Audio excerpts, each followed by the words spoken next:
really far behind on the podcasts that I listen to because I've been on an audiobook kick here lately. That's me. I usually flop back and forth, but the last couple of audiobooks I've been listening to are pretty good, so I don't want to put them down, as they say. What would you say about an audiobook? If there's a paperback, you're like, I just can't put it down. I just can't turn it off. I just can't turn it off. I just can't pause it. Just can't pause it. Like if somebody comes up and starts talking to you at work, you just smile and nod the whole time, and they walk off, and they don't realize that you didn't even hear what a they word said because you're listening to your I started listening to the Icewind Dale trilogy again. I finished that, and then I went back and listened to some old TSR Forgotten Realm books that I think it's it's not the first Forgotten Realm book I read. I think it's the second. Pool of Radiance. That's what I'm listening to. It's a pretty good book. We are sipping on a delicious and refreshing Sierra Nevada Pale Ale that you brought over. I haven't had one of those in quite some time. What's the red one? Wheat. The wheat? They're I like good it too. But I think the green is my favorite. Oh, yeah. Is that the one they used to have on tap at Ruby Tuesdays? Yes. And they had Killian's on tap. Because back in the day, I thought like Killian's was craft beer. Well, it was there for a little while until Coors bought them. I'm having some major microphone stand issues. I think I'm just going to put my foot on it so it don't tip over. I need somebody to come stand on my microphone stand. That's the third tier of the Patreon. If you pay that money, you get to hold Mark's mic stand. You get to come over here and hold Mark's microphone. I'll give you a beer, though. I got another Sierra Nevada. Yeah. Oh, you do? Yeah, I brought a 6-pack. Nice. I brought 2 in. And had a good birthday yesterday. Yeah, you did. You bought me a bottle of Monkey Shoulder, and I checked and made sure it is delicious. We checked it. Yeah, we checked it. You got to check them. Make sure they don't mess it up. Wax got me a bottle of, I keep wanting to say Top Shelf. Barrel Select. Barrel Select, a single barrel. Single barrel. Jack Daniels.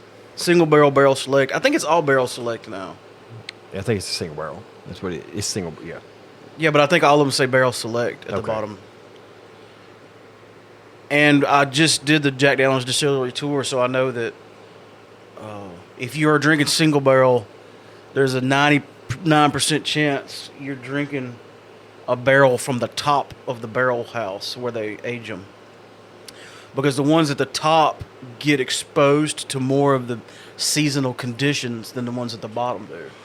They get harsher heat and harsher winters, and that the change in temperature and the change of seasons pulls that liquid into the barrel and then back out of it, back and forth for years, and you really get a lot more barrel in it. Oak. That oakness. The oaky oak. And then the char. Yeah.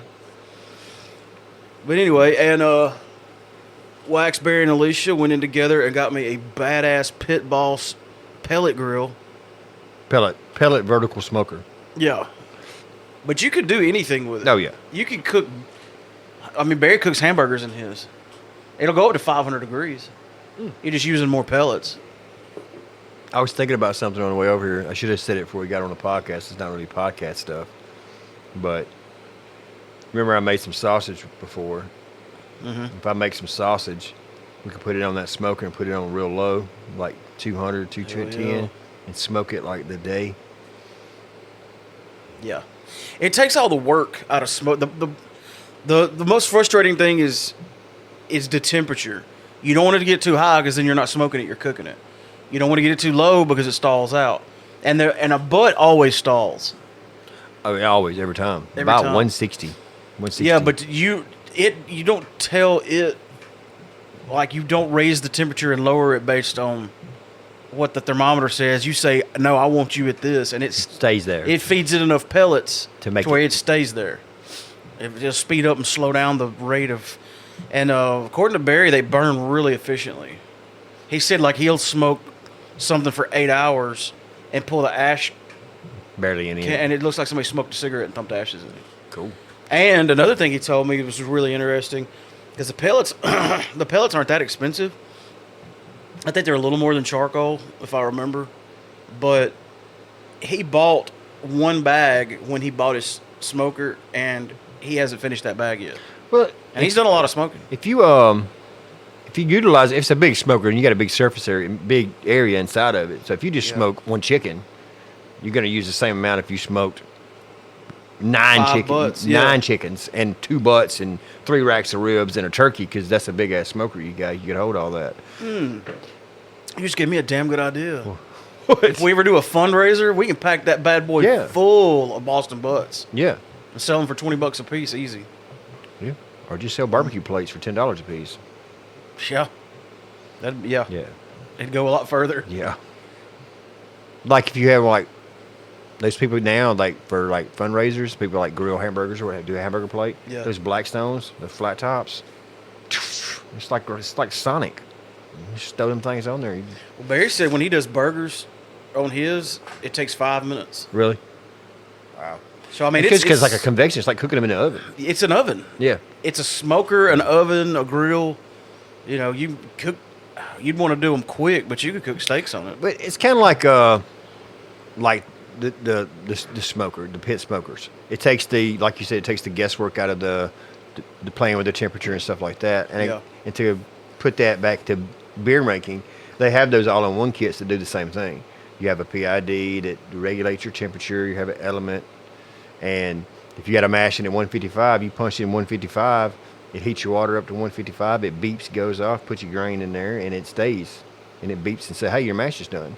Then you pump it out and turn it up and make it boil. But with me, I like that idea of it. Mm-hmm. But sometimes I just like finagling with it. I like getting my mash tun out and cleaning out my little my manifold and turning the propane burner on and doing all that kind of stuff. Speaking of which, before we get completely off the topic of beer, we made a beer. I say we. I don't even think I was with you when you did this one. This is one of my... And it was you did some experimental hops, and you didn't really like it. I don't... I'm going to have... It's an El Dorado hop, and what I'm going to do is I'm going to do a... Oh, everybody drink. I said hops. Yeah. Bottoms up. El Dorado, and they said it had like a real sweet, fruity aftertaste to it. So I wanted to pair that with like a wheat beer. So I made American wheat, and a very low IBU. Like, I don't even remember what it was. It wasn't very much, because I wanted more of the back flavor, the flavor and aroma of it, than I did the bittering of it.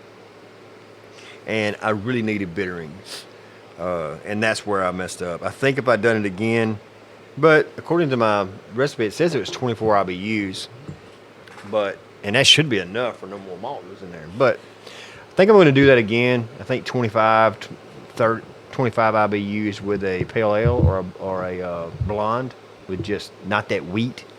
I think that wheat might have been some of that all flavors I was disliking instead of the hops that I don't know, because I've never made a wheat before. Front end tasted great. So, but there was an off note during the aftertaste part of it. So I'm going to do either. Which I didn't dislike it as much as you did. I hated it. You hated it. I just hated it. Wasn't that crazy about it. But I did dump. I split it. I had it made a 5-gallon batch, and I give you like 2.5, and I give them 2.5. And I got so mad at mine, I got some strawberries out of the freezer and put them in a little hot bag and just threw them in a keg. How many pounds? Just a 1 pound bag? It was 2.5. It's a lot of strawberries. Okay. I have a pink beer now. It's pink. Yeah, and it really, like, the last time I tried it, I was like, whoa, that really fixed that. I've been doing. I was off yesterday and today and doing work in the yard, and I drank. That's what I drank. Well, I followed your lead on that and went and bought 2 pounds of frozen peaches, and I thawed them out. And where I messed up, I've got a Ninja blender, which, man, those Ninjas are badass. It'll turn a brick into liquid.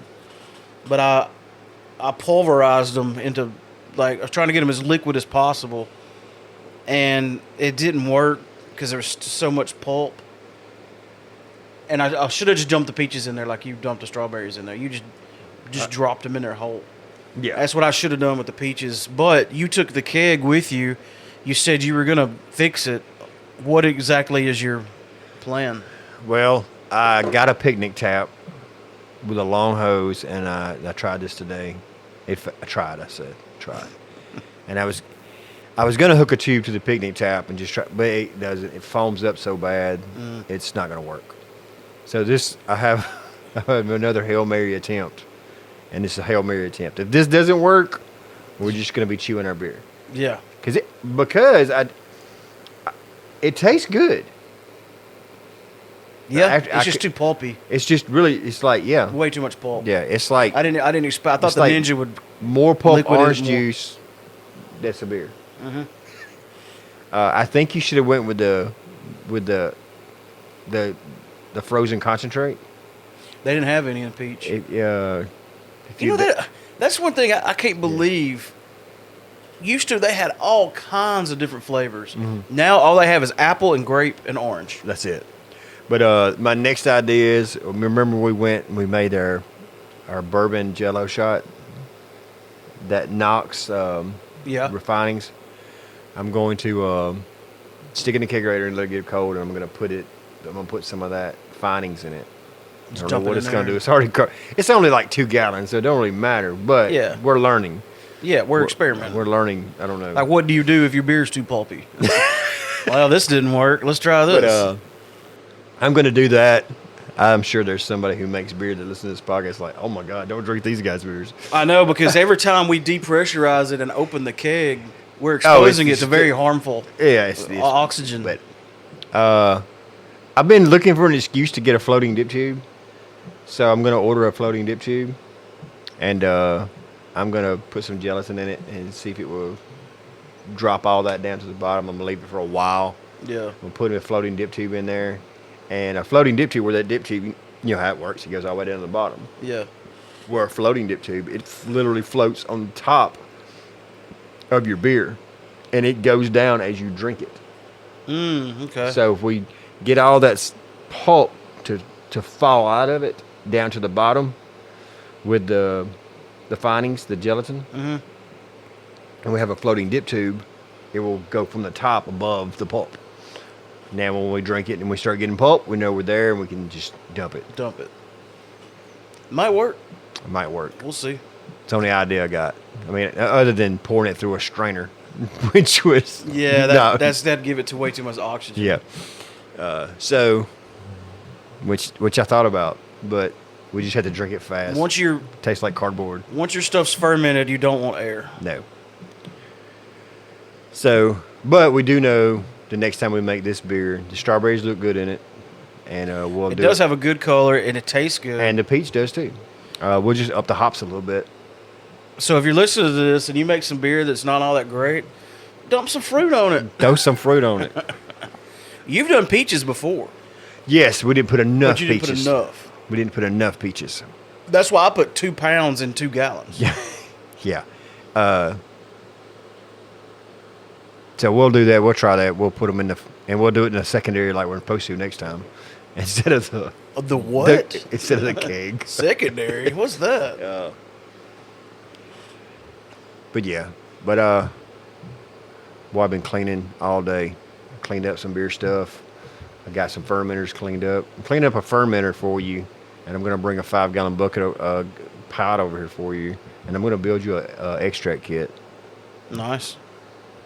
I got hops. I got some specialty grains. All I got to do is go get some DME and make you a little whatever kind of beer you want kit.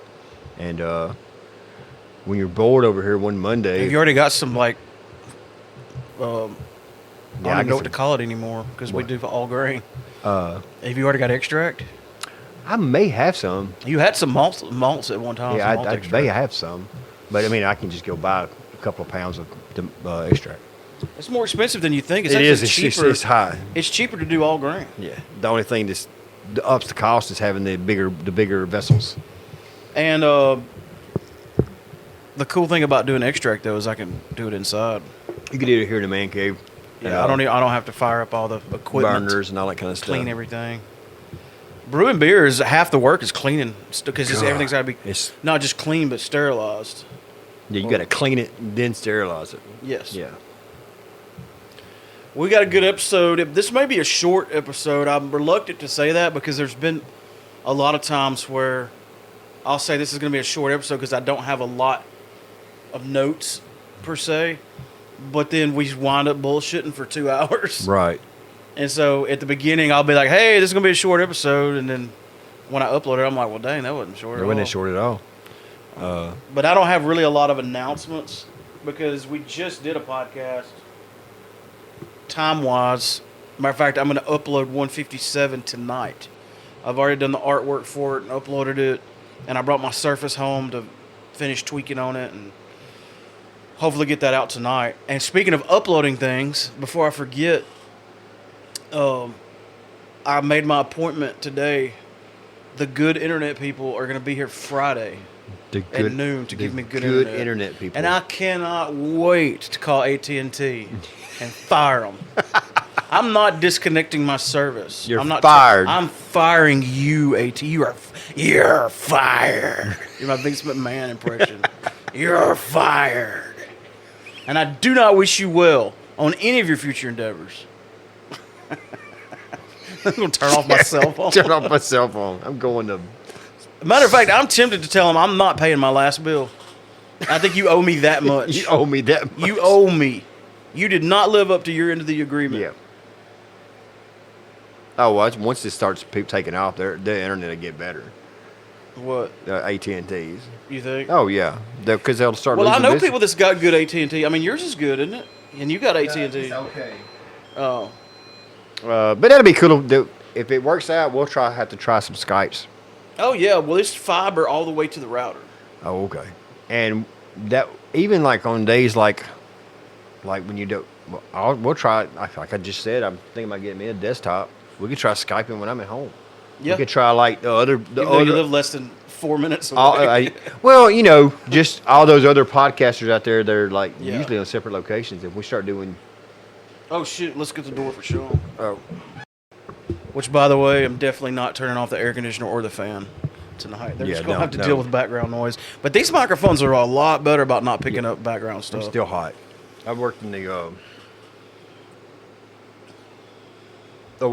yard all day. It's blowing cold. Yeah.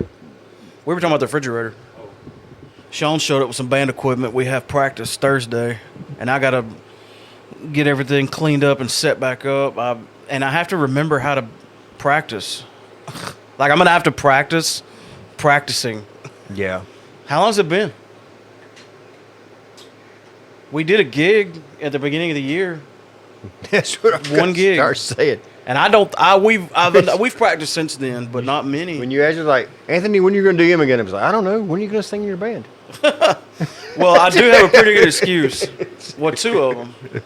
One, COVID happened, and nobody was booking anything, so we should have kept practicing, but there was no point. There was no really. motivation. And then Sean had to go have surgery, and, he was out of commission for a while, and he's back. I said, it was funny, I was like, when do you feel like you're going to be, feeling like a practice again? He said, yesterday. I was like, oh, you're waiting on us. He's itching, huh? Yeah. I'm looking forward to, I'm dreading it, like, seeing where I'm at. Because here's the difference between being young and being old. I can still go at the same level, maybe even better than when I was younger, performance-wise. But if you don't use it, you lose it. Now, that level, that's way there. And they're recouping. I mean, I'm sure singing's a strain. It is, but it's not a strain unless you do it several nights in a row, and we seldomly do. Like when we went on, like, tour. Right. By the end of the tour, I felt like I had rocks in my throat, but it's not that bad. Even the extreme stuff we do, I've just done it so long, I think my vocal cords are just calloused. Now, if I've got, like, a little cold or something, oh, man, that's horrible.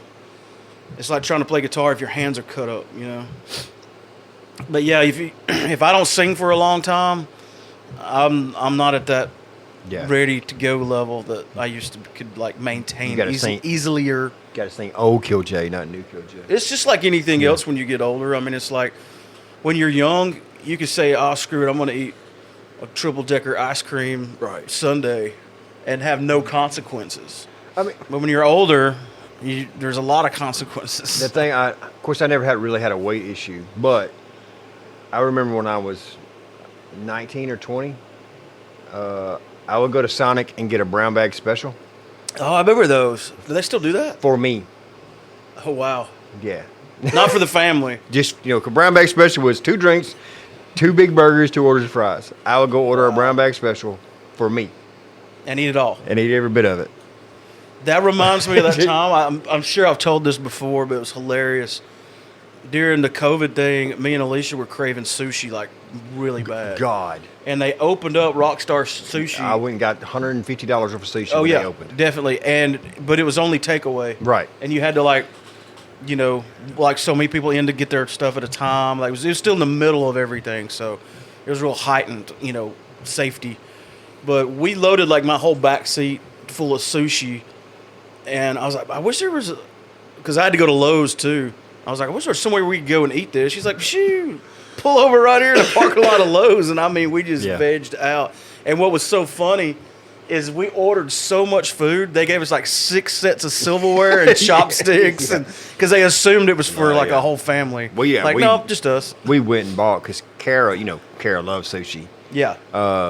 And Laura, and I like it too, but not as much as they do. But yeah, we had some sushi. A whole back tray. Seems like you can eat more sushi. Maybe it's because it's smaller. I don't know. I don't know. It's clean. See, to me, it's not like real. I can't eat that much. Oh, you can't? No, I can't. Man, I can destroy. I can eat it. I can knock down a couple of rolls, but money wise, yeah, it's a lot. But yeah. Price wise, it's a lot. But you think about it, it's really not like. I can eat like a whole bunch of catfish fillets, but I don't know. I don't know. It just seems like with me, like real bready stuff and greasy foods fill me up fast. But like just clean, like fish, and a little bit of rice like that, I could just pack that. The thing about sushi is when, like if I made a fried catfish plate, if I'm like, oh man, I'm getting full, let me finish this half a fish. I have no problem doing that. Yeah. You can't do that with raw fish. No, when you're full, you're full. Hey, I'm full. I think I want to eat this last bite. No, you're not. There's a cutoff. Yeah. When I say you're done eating when raw you hit fish, the wall, you're done there. eating raw fish.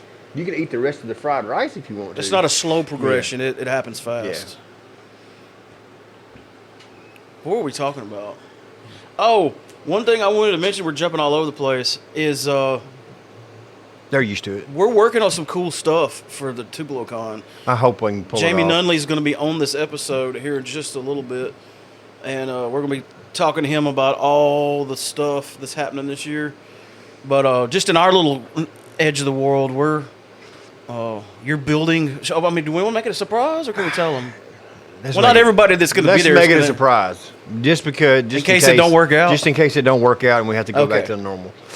Well, this is one thing I can mention, and because I already have, we will have T-shirts floating around, and we've got stickers. I don't think we got enough. We're supposed to order more. We were supposed to, but we need to take inventory. We some broke bitches. There's a Patreon though. Yeah, that's what we do.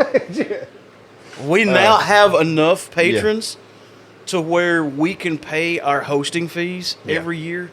Well, if they keep it at the same rate, that is, I've been getting a discount. Okay, cool. Like they sent this promo thing out, and I was like, dude, that's a great deal. That's why I upgraded us, because at the time this was the top tier broadcaster program, and I was like, well, my renewal is not till August, which that's only a month away, and you're running this promo code in like February, and he said, well, save this email and remind us, and we'll do it with a discount. Yeah. And I've been using that email every year for like 4 years in a row. So that's probably going to stop working at some point. At some point. This is 2014. What are we doing here? Wouldn't that be weird if we got enough Patreons to start being able to get shirts and bet? Well, we've been getting the cheapest stickers possible. Yeah. We would get better stickers and all that kind of stuff, and they up the hosting fees, so we just break even again, and we still got to keep getting the cheap shit. Yeah, that'd be our so luck. It's just a wash. Well, there is a tier higher than what we are now, but I didn't see a need for us to get it. I mean, we are running low on storage space, but I'm also going to use Patreon as part of the offloading of old episodes, because most people that have like several hundred podcasts or episodes in their podcast, they don't start at number one. Oh no, you can't because You you're can't. like, I what mean, are they that's a talking about? I already lot knew of it, dude. content. I already, yeah. Well, and I compress our MP3 down that I upload pretty small. Like I wouldn't want to. I make it as small as I can without losing any quality. If I go any lower, and our podcast average about 130 to 150 megabytes. Yeah. Well, that's not a lot, but do that times 100, and this will be 77. Well, what's that math? Like a million? Yeah. Pretty sure that's close. Sounds close enough to me. Close enough. So that's like a million jillion. 100,000. Yeah, 100,000. Plus 5. With a modifier on a 20-sided dice. I don't know how I got off on that. I don't either. But anyway, we're working on some cool stuff for Tupelocon. I hope it works out. It would have worked out fine if the lumber wouldn't have went up to the same price as gold bricks. Yeah. That's what I was killed it. at the building supply store today because I had to get a new breaker because, again, we're having band practice and I've got a breaker out. And there was a guy in front of me that bought a bunch of wood. He was getting 1x4s. And the guy pulled it up on the screen and he was like, oh, they've actually gone down some. Yeah, they have gone down some. So, because they went up again. Yeah, and they went down. So now they're back down to what they were when they were super high. Like- Not when they were super duper high. I don't buy lumber a lot. I do some woodworking, but Man, if we'd have known, oh my God! I'd have bought it all. But a 2x4, just a 2x4, Yeah. an 8-foot 2x4. It's a $4 board on the expensive end. Yeah. You remember the 99-cent boards? 99-cent 2x4. It costs $9 Yeah. for a 2x4. Untreated pine. Yes, That ain't the good stuff. a 4x4. I mean, a 1 by $8. A 1x4, $8. 1x4 by what? 6 or 8? A 1 by 4. They're 8 feet. 8 feet long. Yeah, I remember they had the 99-cent pile at Discount Builders a long time ago. The only trick was you couldn't pick through them. You had to take the warped ones too. Yeah, you had to take the But a warp. lot of times you build something, you can get the warp out of Yeah, it. you can get the You warp learn out. those little It's tricks like when you're a cheap ass. You learn how to build stuff. Get that. It's like, no, don't cut off this end. This one's got Yeah. the warp is in the other. It's got the crown on it. This is where that big knot's at. You cut that part out. And what we're doing for Tupelocon is something that'll carry on over into other appearances and yes. future cons, and also something we can build onto and grow and get bigger. Because a lot of times, like, it just, the appearance, you walk past a podcast table, and there's just a couple people sitting there with some microphones, and you're like, what's going on here? Yeah. But I want to look like bigger than life. Like, dude, are these guys like famous or something? Like, what's going on? We're trying to here? build a bar. This is what we're trying to build. Oh, now you gave it away. I gave it away. I mean, we're trying to build a bar. We're trying to build a bar. We're trying to. It's just going to cost $800,000 to build a bar. Mm-hmm. So I'm trying to. Well, your reasoning behind it was good. What happens at a con is like we're sitting down in these like, And people are walking around. and people are walking up to us, and we're sitting down, trying to talk to them, and we want to be able to walk up and prop up their elbows and stand there and talk to us, Right. and we'll be standing up like or on a stool, and we'll be at eye level. Yes. We won't be looking at people's crotches and butts when they walk by. We'll be looking them eye to eye, and it'll just be. I think it'll make for a more seamless interactions with people. Yes, I do. And we'll get there. If it's not, we'll get close. It might not be what we wanted. We know. You know, we can go up the night before. They'll let us in. Oh, yeah, we'll have to go up the night before. Yeah, let's do that. Yeah, I'm off. I took off for it. I mean, it's just in Tupelo. It's not like... We'll have to go up the night before and set up. That'd be easy. That'd take a whole lot of stress off us, too. I'll be so glad when I get an RV. I'll just park that bad boy in the back parking lot and stay all weekend. Big camper, the big vans now is the thing. Yeah. It happened during the pandemic. I follow a couple of them on Instagram. During the pandemic, people got these big, huge, the high vans, and they modified the cargo area. Yeah.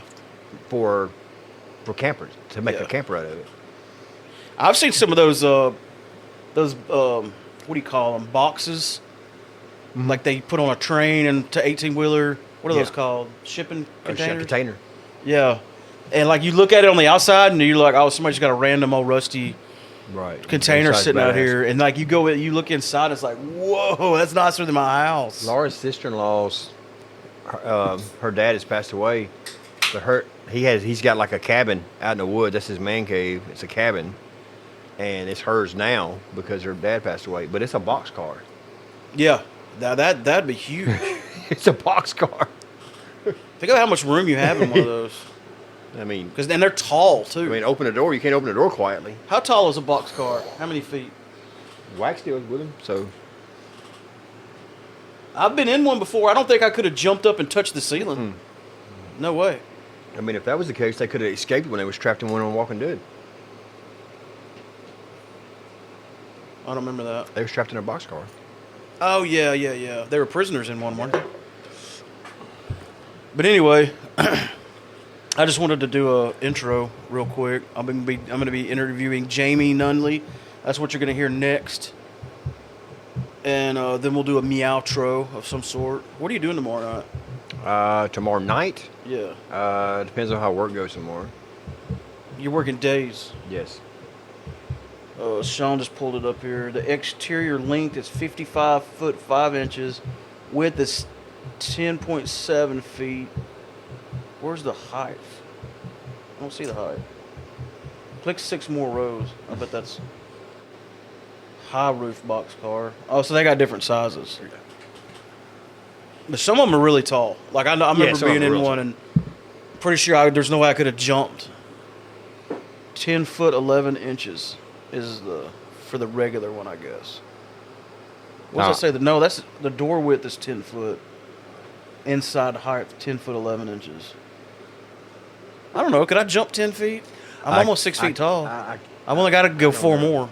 I don't know. How tall is this roof right here? I can touch this. Probably 8. Yeah. 8? It's small. Yeah. I can almost reach up and touch that though. Yeah, I've hung mic cables from the roof in here and didn't have to get in a chair. Ain't you 6'1"? Yeah. You're taller than me. Now I want to see if I can jump 10 feet. I bet I can. I mean, I'm a big guy, but because I'm a big guy, I've got muscular legs, and that's what you used to jump. What room? Basketball rim's 10 feet. Okay, I can touch the rim. The rim? Ooh, yeah. I can touch the net. I can touch the rim. I can't touch the rim. I can't dunk, but I can touch the rim. Okay. So no. Yeah. I bet I could get a good 9 though. You know what I'm saying? Good 9. I got that 9 all day, and some change. My jumping ability is like if I went to dunk, you'd be like, ooh, oh shit. Just a little air out of the ball. It's like he almost had it. Just fly that ball out a little. Yeah. Yeah, and that was when I was young. Now it's like, oh no, he ain't got a chance because I can't jump. I broke my wrist when I was at church camp as a kid. They had these basketball goals, like a basketball court with regular goals, and then they had one that had 8-foot goals.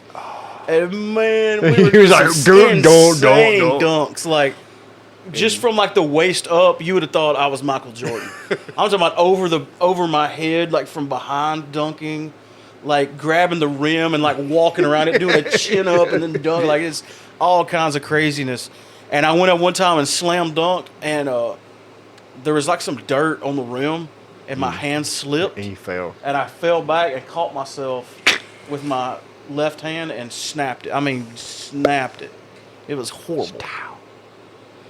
And what's bad is like, there's like a nurse's station there, but I mean, I don't even think.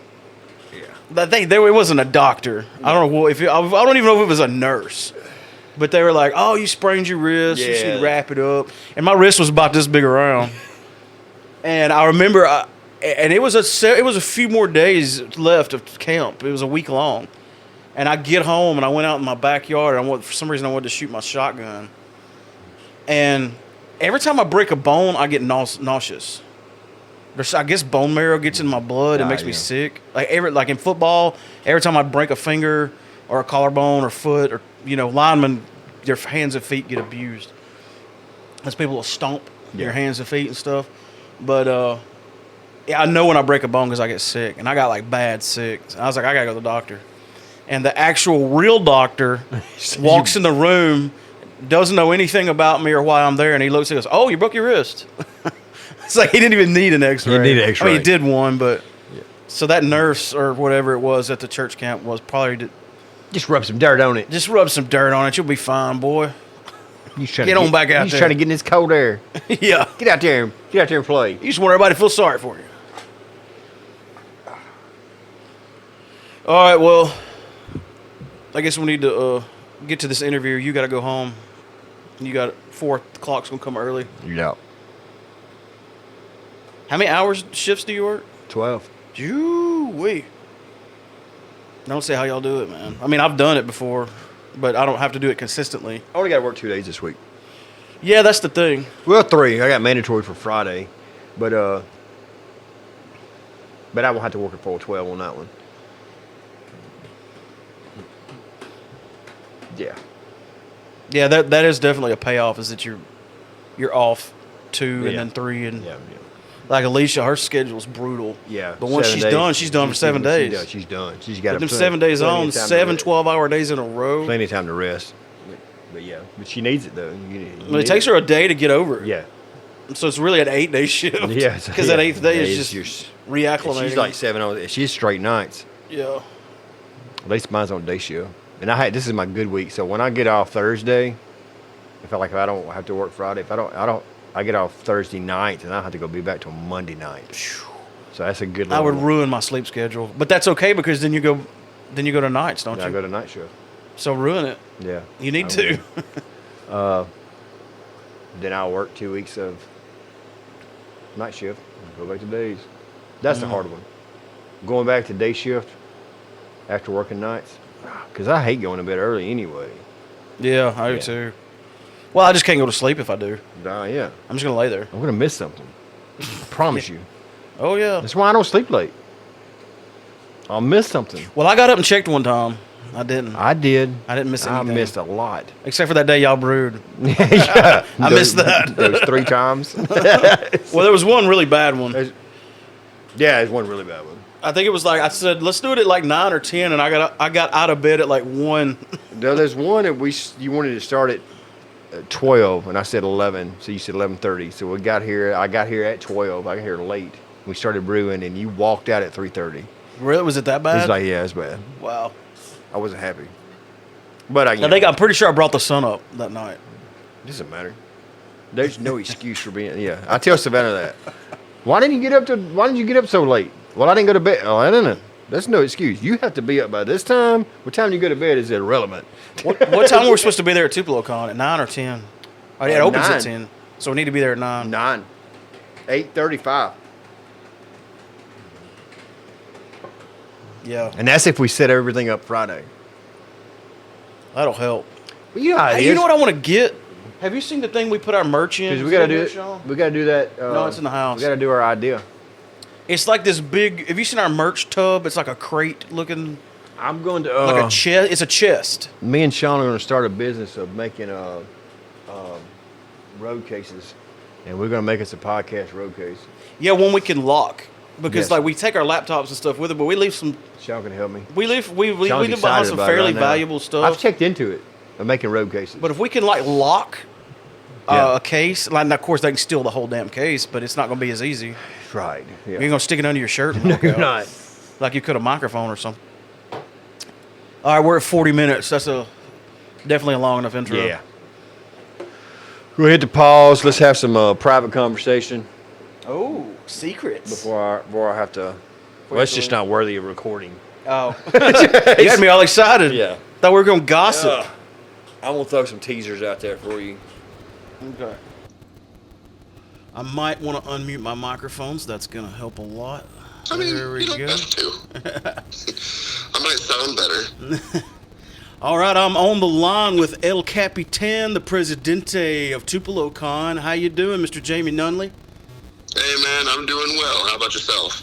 Oh, I'm doing great. All right, by the time this airs, we're gonna be just maybe a day, like almost right at a week out from Tupelocon. Is it freak out time yet, or is that way past? It's always freak out time. You're always trying to make things as great as possible. Always feel like you're running behind when you're actually ahead of schedule. Yes. So, it's always fun. I kind of know how you feel, and the reason I say kinda is because I do all the booking and all the arrangements for the second stage at the Amy Railroad Festival. and Oh, yeah. I have to handle all of it, but still, what I do is like a fraction of a fraction compared to what you do for Tupelocon. And I usually start April Railroad Festival is usually the second week of April, and usually like December, January, I start prepping. Do you ever actually stop prepping for the coming year, or is there a time where you stop this year and start next year's? So it depends. Usually we'll take like 2 or 3 weeks off before we start hitting the road for the next show. Right. This last year in 2020, everything shut down. So we took probably about 6 months, and then we got an email from the city who they emailed all the events that they sponsored last year and was like, hey, we still want you to happen. And we weren't going to have a 2021, but that email was kind of like, hey, kicked our butts into gear, and we started making this thing happen. Well, jog my memory here. My memory is about as reliable as my first vehicle. What month was 2019 Tupelocon? 2019 was in March. It was the weekend before the government shut down. Okay, so we barely, that's the way I was remembering, is we barely made it then. Oh, yeah. And then 2020 was booked for March again, right? Yes. So 2019, I believe, was in April. And then we had to move earlier in March for 2020. And the weekend after Tupelocon, the mayor sent the cops to go shut down an auction in the same building. Wow. So it was literally the weekend after. Oh, yeah. We got grazed by the bullet, but we didn't take it. It stopped at our heels. Right. Or started at our tiptoes, however you want to look at it. Oh, yeah. There was a hole in my hat, but not through my head. So Right. it was that close and scary. Yeah, because I don't remember the way it lined up and the way it fell. I don't remember 2019 or 2020 having to, like, wear a mask or social distance or anything, so we barely missed all that. Oh, yeah. It was literally the next weekend that all that stuff started. Yeah. So we still hadn't had a case in Mississippi by that weekend. Yeah. So what, as far as this year is concerned, what are the regulations in place? I know the last I heard, Tupelo had lifted the mask ban. What kind of stuff are they making y'all have to do for this year? So we follow the CDC guidelines, and we follow the local city ordinances. And as of right now, the city ordinances are following the CDC guidelines. So currently, if you're vaccinated, then the CDC guidelines say that you can return to normal, essentially. Right. And if you're not vaccinated, then they recommend that you wear a mask. And so that's pretty much the guidelines. We don't have anybody checking all the cards and all that, because the individuals who aren't vaccinated are the individuals that would be entering at their own risk. Right. And so we have, mask recommendations. Well, we aren't going to shame anybody for wearing masks by any means. Take care of yourselves. But with the mask mandates being lifted and so many people already having had the vaccines, we recommend that you follow CDC guidelines, and that's what the con's policy is to follow CDC guidelines. Well, all the con people and the cosplay people had the mask thing figured out way before COVID, so that shouldn't be a problem. They have everybody. There's going to be a lot of people wearing masks with or without a pandemic, right?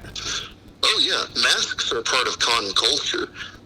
It's a Japanese thing. A lot of people in Japanese culture will wear the masks, and they have decorative masks and everything. And so, people have been wearing masks at conventions for well over a decade now. So, it's not really that big of a deal to a lot of people. And so, yeah, do you want to wear a mask? Pick your prettiest mask and come in. Nobody will look at you any differently. Yeah, I'm certainly no anti-masker or taking any stance on it. If a place says, hey, you need to wear a mask, I'm perfectly fine with it. But I got to admit, I'm a little bit of a lip reader because I've been blasting 200-watt amplifiers into my ears for a better part of 15, 20 years in a rock band. And I read lips a lot, and it's been difficult, especially doing interviews face-to-face. when I have no idea what you're saying. Oh man, I'm with you. I got the same thing. I was with the military for several years, Right. and the Cav units would be shooting the Bradleys and all that kind of fun stuff. So, Oh, yeah. yeah, it was definitely an eye opener how much I use my eyes for listening. Yep. I stare at people's mouths while they're talking. I find myself staring at masks while they're talking. Yeah. Just hoping to get something out of it, some kind of movement that you can recognize. Right. Does planning get easier and smoother from year to year, or does it vary depending on what's going on? So the answer to that question is complicated, yes and no. It gets smoother in a lot of the basic areas, but Tupelocon really tries to innovate, and so we try to find out what rules that we can break for the better, which keeps things complicated. Yeah. Kind of like when we started doing wrestling. When we started doing wrestling, there wasn't really anybody else doing wrestling at cons. Now almost every con is doing wrestling, but that's always a hurdle that we created for ourselves to stay ahead of the game. And so we always try to do that, which keeps us on our toes. Yeah, and it seems like every year you all definitely up the ante on everything. Like, it started out at the Link Center, and the Link Center wasn't big enough, and then every year it's grown since then in every way from my vantage point. And this year, I would say, would you agree that Michael Rooker is probably the biggest, or at least most famous guest that you've had at Tupelocon? I think Michael Rooker is the the highest profile celebrity that we've brought so far. I mean, he played major roles and starring roles in, blockbuster Marvel movies. Right. He played significant characters in The Walking Dead, and he just has bigger roles coming. I mean, he's in the Suicide Squad that comes out 2 weeks after the con. Yep. So his roles are just going to continue to get bigger and bigger. Well, I mean, the biggest cinematic, box office studio right now is Marvel, and arguably the most popular show on TV is The Walking Dead, and you got both of those boxes checked firmly. So yeah, that's a pretty big deal. I mean, according to his IMDb, he's from Jasper, so he's not too far from here. Did that kind of help with getting him booked for this? Because he's kind of, as the crow flies, he's kind of a southeastern neighbor to us. Yeah, so a lot of the times we don't get to work with the celebrity directly. Right. Occasionally we do, but we're working through agents, and so we don't really get to negotiate a lot of personal ties. When he says yes or no, that may or may not have been a factor in his decision-making process, but I wouldn't be able to know that because we're working with agents. Gotcha. Yeah, I'm familiar with working with agents through the podcast and for the Raro Festival and stuff like that. And sometimes, like we were talking earlier, that can be a good thing. Because that's their job, is to line up press and appearances and stuff like that. And I wonder, because they're filming so much stuff in our area now, in Atlanta and like Birmingham, and there's a lot of TV shows and movies that would just primarily be out in California. A lot of it's happening around here. I wonder if that's going to help us to be able to book people like that, because there's so much going on. There's such a hot area right now for filming. There's going to be more talent, Oh yeah, and definitely with Atlanta becoming a bigger filming location, we could definitely see some advantage when it comes to guest selection for that. That's one of the big things about San Diego Comic-Con that's so amazing with that show, is they're right there next to Hollywood. Yeah. And so they get to take advantage of a lot of those opportunities. And so with Atlanta growing as much as it is in the film industry, we could definitely try to take advantage of some of that home field type of stuff, because Atlanta's only 4 hours from Tupelo. Right. Exactly. And if you're on location, even if you're not from Atlanta, if you're working on a movie and you've got 2 weeks off and Jamey Nunley calls you and says, hey, I got this Tupelocon thing, who knows? I mean, why not?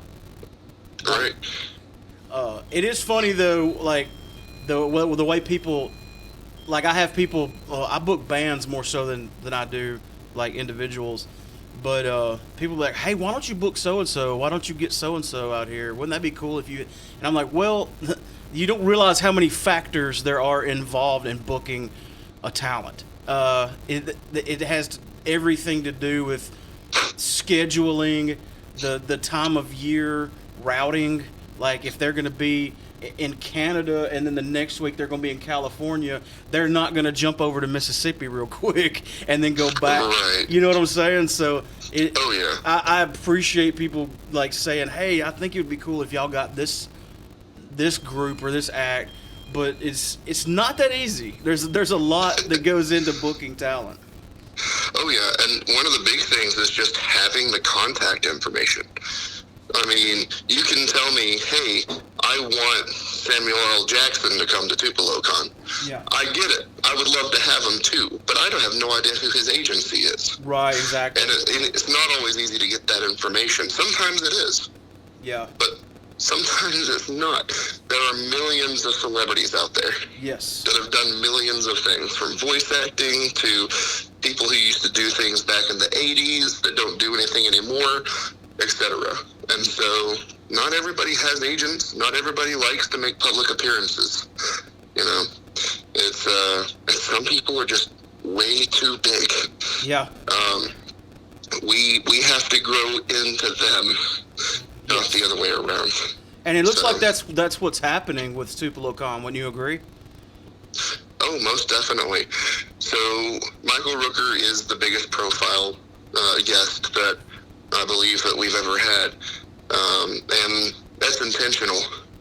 We're definitely growing, increasing attendance, and becoming better at organizing events. Yeah.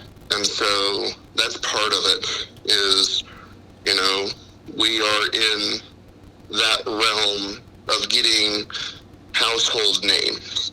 We aren't quite the Robert Downey Jr.'s. Right. We may never get to the Samuel L. Jackson, but we are in the range of Sean Astin's. We're in the range of Michael Rookers Yeah. and LeVar Burton's and those types of individuals. Hey, Morgan Freeman's from Mississippi, isn't he? Morgan Freeman is from Mississippi, and that would be a dream come true. I would want him to narrate some stuff if I, ran into him. It's like I'm not going to interview you. I just want to hear you talk. He would be the highest paid con announcer we ever had. Yes. Speaking of which, is Michael Rooker going to do a panel, or is he just doing his appearance thing? Yeah, so Michael Rooker will be doing a Q&A panel. Nice. He'll also be doing a professional photo op. He doesn't do selfies at his table. Right. At least at the moment he doesn't. And so he will be doing the photo op. I believe that's $60 for the professional photo op. And then it's $60 for autographs. Got you. And the thing is, we were talking about you're getting higher profile guests, but there's a major price decrease of getting into the con. I noticed weekend passes are only $25? So weekend passes are $20. Wow. It's a $20 bill. It counts for the full weekend. That's crazy. I've never been to a con that cheap. So we've done quite a bit of working in the back. And one of the things is, if you notice, we only have 3 big names on the ticket this year. Right. Now, they're bigger names, but we only have 3. And so what we've done is we've condensed the number of guests to go for the higher profiles. And that also means we have less hotel rooms and less flights to cover, which helps us in compensating to drop the price so that more people can afford to attend, especially after, a pandemic that has hurt a lot of families financially. Absolutely. That still want and need the opportunity to go out and enjoy themselves now that the pandemic is starting to subside. Yeah, and I think a lot of people are going to be chomping at the bit to get out. I mean, they'll be a little reluctant in a way because Yeah. maybe they're still a little paranoid, a little scared, and rightfully so, I suppose. But at the same time, people have been cooped up for months and months, and they're ready. Like this is the best time, I think, right now, as everything's starting to get a little back to normal. I think the attendance this year is going to be a record breaking. We are preparing for it. We have 10 volunteers in the front desk, so we'll have multiple lines to be able to get people in as quickly as possible. So we are preparing for large numbers, but financially we actually prepared for a decrease. So we're Just in case, huh? kind of preparing for both ways. There have been several events in the area, and well, I say the area. My area is about a 6-hour circle from Tupelo, and there's been a lot of events, flea markets, other conventions, and other trade shows that are all reporting record numbers. And so we're definitely going to be there to make sure that if we do have those types of record numbers, that we are going to be ready to handle it. Right. I think it could easily happen, man. I mean, this has been going on this is going to be, what, the 6th year? Yes, this will be our 6th year show, and I'm very excited for it. Me too. I'm so looking forward to it, but probably more so than ever. Do you visit other cons, like, during the year? Like, do you go and check out other cons and kind of scope them out and, just... Oh, yeah. So one of the best ways for a convention to advertise is by doing table swaps with another convention. Right. And so we will have lots of other conventions that will set up at our show. So if you're interested in going to Huntsville or Birmingham, then there will be shows that are in those cities that will be here promoting. And they are on other times of the year. So if you wanted to go to 3 or 4 conventions a year, you can actually plan that by going to conventions and seeing these fan tables. So, that's awesome. We go all over the place. We network. We share information. We see good ideas and we implement them. And so that's just how we grow in this industry. Absolutely. It's a lot that in the music business is cross-promoting is how you survive. We're all drinking from the same trough, as they say. So, it's not competition as much as it is support for the local thing in your area. And cross-promotion is definitely the way to go. Right. And at the end of the day, we're all trying to put on the best show possible. Right. And so there's a slight level of competition in the sense of the better show you put on, the better show I have to put on. But it's not, a combat type of thing. We're not at each other's throats. Right. We're helping each other lift up. That's the way to do it. Do you take a vacation day the day after everything's over? Do you just decompress and get away from it all as the dust is settling? I take a nap day. A whole day for a nap. I like it. I go to bed that Sunday night and I wake up Tuesday morning. I made that mistake the second year of the convention where I was scheduled to work that Monday. I made that mistake. I woke up that Tuesday and got lucky that my manager volunteered, and so he preemptively gave me the day off. Yeah. Otherwise, I would have called no showed like crazy that day. I woke up in a panic. I can only imagine, because it seems like the day of, you've got way more people coming to you with problems than they do have solutions. You know what I mean? I mean, that's the world of this type of event. And the thing is it's not a matter of will there be problems. The question is how quickly can you solve them? Right, exactly. Because there's always problems. You will never have a show that runs 100% perfectly. Now, the more work you do on the front end, the less problems you can have, but there's always going to be something.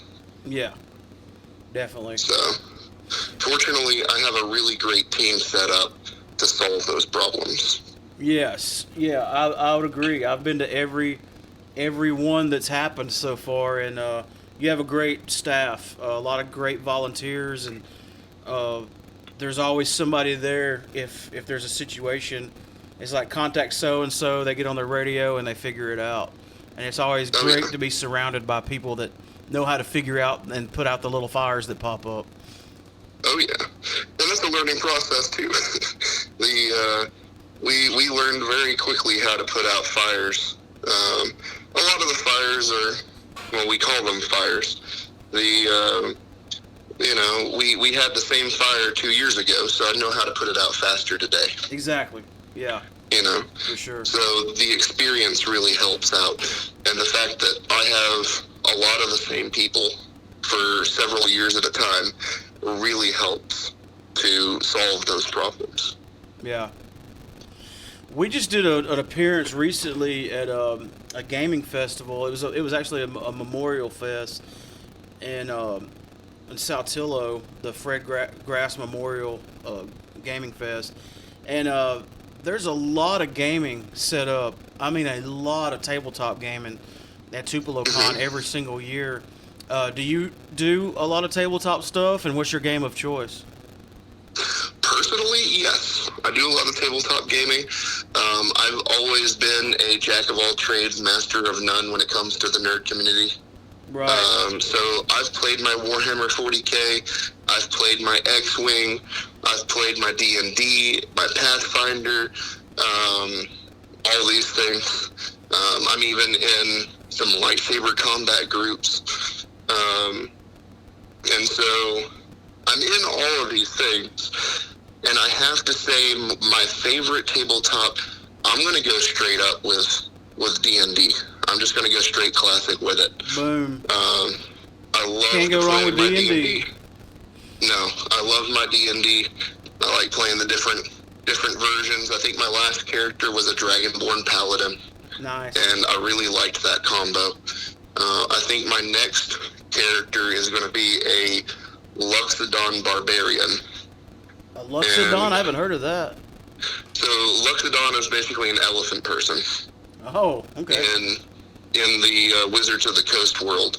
And so it's a really popular character in Magic the Gathering. It's one of the subclasses in Magic the Gathering. And so they've done several Magic the Gathering crossover rule books for D&D. And Luxodon is one of the races that you can play from those books. So they actually can carry an extra item in their trunk. So the plan for the Barbarian is to dual wield shields in my hands. So I can add I think it's the Dex modifier when you have or is it Constitution modifier to your AC if you're unarmored as a Barbarian. Right. And shields don't count as armor.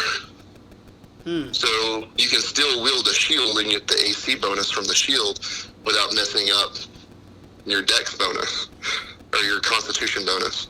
You just gave me an idea. I'm going to wield 2 shields and a sword in my trunk. Nice.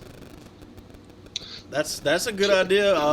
We're fixing to start up a new campaign, and for the first time, I'm going to play a Goliath. And I love Goliath. Well, they don't wear armor, right? So I could get a shield. Yeah, you could do a shield with a Goliath. Yeah. No, I did a Gargantuan. Mine was a Gargantuan barbarian that loved aminals, and one of his big things was he didn't understand the names of the races, so he would call you the animal that you most resembled to him. That's funny. He would refer to Goliath as Goliath, or Gargantuans to Gargantuans, but he would always refer to the other races as like, so there was a Bugbear with one of our races, and he just called him Bear. Sort of like Drax from Guardians of the Galaxy. There was a Tiefling. He just called him Lizard. Gotcha. Lizard, come with me. That's awesome. Well, I know it's crunch time for you, so I don't want to keep you too long as we kind of wind down here. I gotta ask. I was looking through some pictures on Facebook, and I came across a picture of you. It looked like you were dressed like the Where's Waldo, and you had a apple pie in your face. Can you give us a little bit of context on that situation? Okay, so we did a charity raffle, and I didn't really have anything to throw in. So my thought process was, what can I do that people would be interested in? So I sent a friend to Walmart to grab an apple pie, because if I'm going to get pied in the face, we're doing this right. Yeah. And so we went to get Walmart, got an apple pie, got 2 cans of whipped cream to throw on top of it. And that was what I raffled off, was a pie to the face for charity. Awesome. And so we had a vendor who's I'm friends with, but they didn't like their spot. So she made it known that she was going to win this pie to the face. And I think she threw in like $35 to get tickets so she could be the one. And she didn't end up winning, so she paid the guy who won to do it. Wow. So she slammed it in my face, she smeared it on my face, and then proceeded to throw it on top of my head like a hat. What year was this? This was 2019, and it's all in the con video. And if I remember correctly, I don't think there's showers at the facility. There are not showers in the facility, which means I had sour cream stuck to my beard at the end of the day before I ran to the house to take a shower. That's what that smell was when you were doing the interview with us. No comment. But the pie was delicious. I bet. Good thing you picked apple pie, I guess. I know, right? Pecan pie might have hurt a little bit. That's true. That's true. Well, as far as plugs are concerned, I mean, aside from the obvious, Tupelocon has a website, a Facebook page. You're all over social media. If you just Google Tupelocon, you'll find out everything you need to know. But is there anything you want to plug aside from the obvious? We have so many events going on right now and activities. We try to be very activity focused. So go online to the website and take a look under our activities. We have a high school Tetris tournament. We have a Warbler workshop where you can pay a little extra to go in and actually build some cosplay props. We have the zombie shooting range with airsoft weapons. It's going to be a really good year this year. Yeah, that sounds fun. Man, it's going to be. I'm looking forward to it. And again, I've been to a few cons. We've done some cons, and obviously we've done every Tupelocon. I've never been to one where you could get a weekend pass for $20. Mm-hmm. That's the thing. Everything's $20. A single day pass is $20. A weekend pass is $20. It's just a flat fee. You can get into the con for $20 and go the whole weekend. We really wanted to help out that community and make sure that everybody that has been suffering from cabin fever over the last year and a half can afford to come out and enjoy themselves. Yes. That's the most affordable con, and at this level with the so many things to do there and so many guests. And I know at every con you go to, if you want to get your picture made or an autograph for a certain guest, you're going to have to pay. But you're offsetting that cost, because most of the time you're going to pay so-and-so $50 for a photograph and or a signature, but you're also paying $45, $50 to get in the door. But in this case, you're offsetting standard costs by less than standard entry fees. So that's really cool. Yep.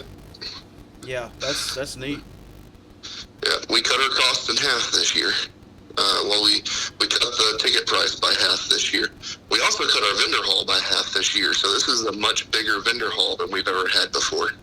Didn't I read somewhere that the everything's sold out? Yes, the vendor hall is sold out. So And the VIP passes are sold out? Yep, VIP passes are sold out. You can still meet Rooker. You can still get autographs from Rooker. But the VIP party and all the extra bonuses and stuff that come with it have already been sold out. Gotcha. Well, man, I appreciate you taking time out, especially this close to the thing, to talk to us for a minute. And thanks for letting us give away a couple of tickets on here. Everybody starts hitting me up about a month out and like, hey, are y'all giving away tickets again? And I'm like, yeah, we're definitely gonna give away some tickets, don't worry. But I'm really looking forward to it this year, more so than ever, because everything's bigger and better this year. I've been a little cabin fevered myself. I was in quarantine for about 4 months or so, and I'm ready to get out there and do it. And this is definitely a 2-day event. Definitely take a look at coming in on Sunday. We have some really cool things happening on Sunday. Like, we have a Mario Kart race that we're doing. So we are building Mario Karts, and we are racing them on Sunday. And attendees will be able to buy balls, turtle shells, and all that kind of fun stuff to interact with the race and help determine the winners.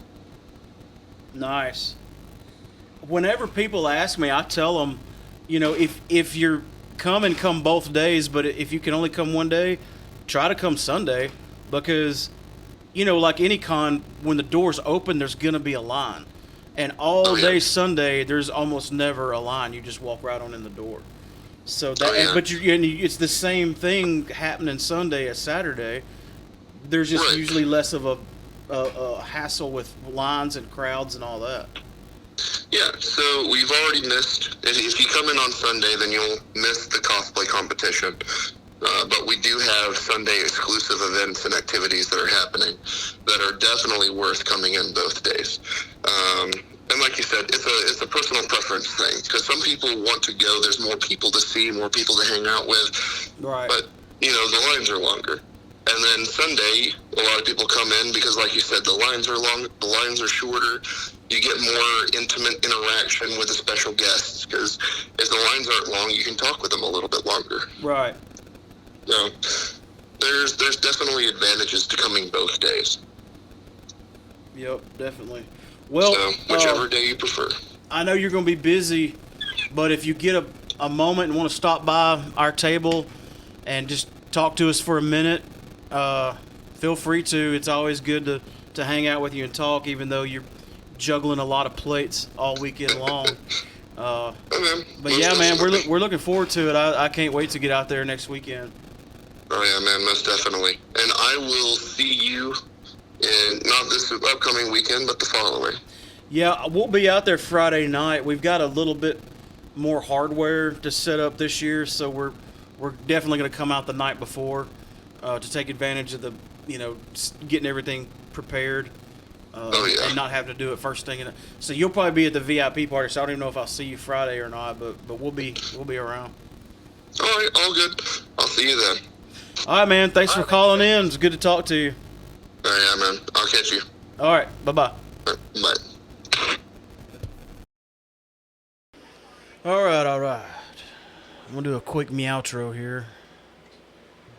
I have a couple of corrections to make.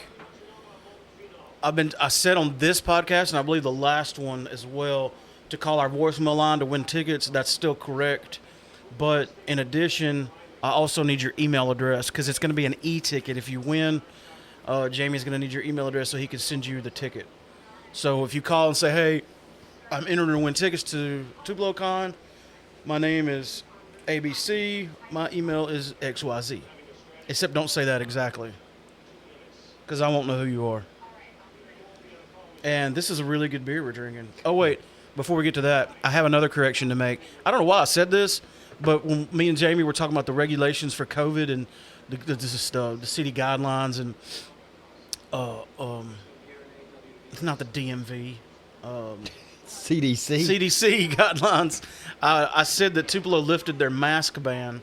What I meant to say, they lifted their mask mandate. I don't think that would be good to have a mask ban. That might be controversial. Yeah. But no, it was mask mandate was what I should have said. I misspoke. I noticed that when I was editing. So anyway, me and you went to the homebrew store yesterday after we podcasted a little. Yes. I got some stuff I'm probably going to need at some point in time or another. I'm brewing beer tomorrow. Yeah, I got to put your recipe together. You didn't do that already? I haven't done that yet. I thought you'd be all excited. I was lazy today. You like doing that stuff. But I'll get you ready, and I'm going to put everything in the pot, and I'll run it over here. I am making 2 gallons of Carolina Reaper. Well, 1 gallon of Reaper and 1 control gallon. That's what I would recommend. Yeah, that's what I'm going to do. I'm going to put 1 pepper in 1 gallon and just see how that goes. Right. If I want to go 2 next time, I can always do another short batch. Right. And when we left the homebrew store, we went to this gas station to get some beer, and you were like, we weren't really seeing what we wanted to see. It wasn't really vibing. You're like, hey, you want to go to Papa V's? I'm like, where? Do? Why not? Why not? Let's go to the candy store. Yeah, we refer to Vino's and what's the one across the street? Oscars. Oscars as the candy store, because that's where they sell like the good liquors and the good scotches, and they have a good selection. But we call Papa V's like the candy store for beer, because they have a lot of exotic beers. They got beers on tap. You can buy growlers, which we haven't refilled our growlers in a while. Then they always have an 1817 beer there. Yeah. But I wound up getting where's that can at? Crowd control. Yeah, it's called Crowd Control. And did you say they make it here in Mississippi? Yeah. Southern Prohibition, yeah, I believe that's Hattiesburg. Yeah, it is. It says right there on the can. Hattiesburg, Mississippi. Southern Prohibition Brewing. Crowd Control, 4-time dry hopped Imperial IPA. 8.8% alcohol. No, just 8. Just 8? Just 8. Still, though. I mean, is our barley wine even that? I mean, it's like almost drinking like an Ultra now. When you think about it. I need that 0.8. Yeah. Yeah, no, it's really good though. They don't drink like 8% alcohol. No, in fact, for an IPA, it's really sweet. It's kind of juicy. Yeah, the artwork on this is fantastic. We got to try to get a hold of these people and see if we can get them on the show. What was that name on the artwork? It says it on the back of the can. Yeah, your eyes are better than mine. It's I right don't there know. by the Well, barcode. that's only because I wear my glasses. It threw me off at first because it said a 4-pack of it was like, what, $12 or $17? Fear and the art by Fear and Loading. Fear and Loading? Fear and Loading. We'll try to find that. Yeah. All right. It says at Fear and Loading. Is that a Twitter thing? Not a Twitter. Yeah. I bet they've got a Facebook. I'll look right now.